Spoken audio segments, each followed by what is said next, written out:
on the left, 2020, you see people that at different times, at least some of them spoke out, contradicting what the conspiracy theories that Donald Trump was putting forward. On the right, no dice.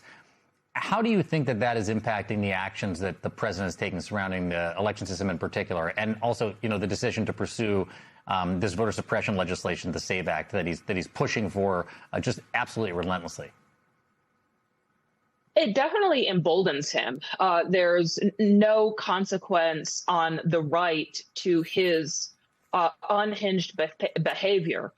Using a presidential address to push out conspiracy theories to the nation, weaponizing the federal government against democracy.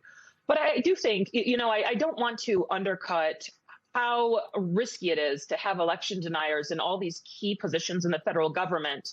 But I do really want to highlight for your audience that state governments are working. The courts, when it comes to elections, are largely working. So this is not a time to give up hope. It's to realize that there is a tremendous risk to our basic foundations of democracy, to the rule of law, and really lean in. And that's what we're seeing. I'm running for Attorney General because I fundamentally believe in the power of holding these guys accountable in the courts. Americans need to stay engaged. They need to show up to the protests, show up, engage, talk to their neighbors, show up to vote.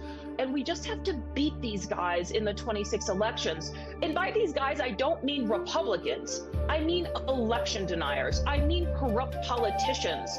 I mean people who are more interested in supporting the billionaire class than giving any type of care for the American people. So I think people are fired up, both in office, and the American people are fired up. It is a dangerous time, but I am confident we're going to get through it.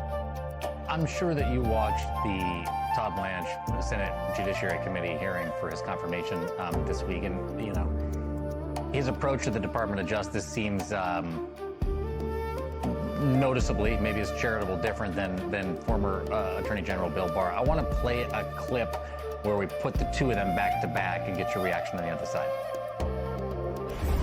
I repeatedly told the president in no uncertain terms that I did not see evidence of fraud. I made it clear I did not agree with the idea of saying the election was stolen and putting out this stuff, which I told the president was bull. Today, a grand jury sitting in the Eastern District of North Carolina returned an indictment against James Comey on 2 counts. I love working for President Trump. I love you, sir.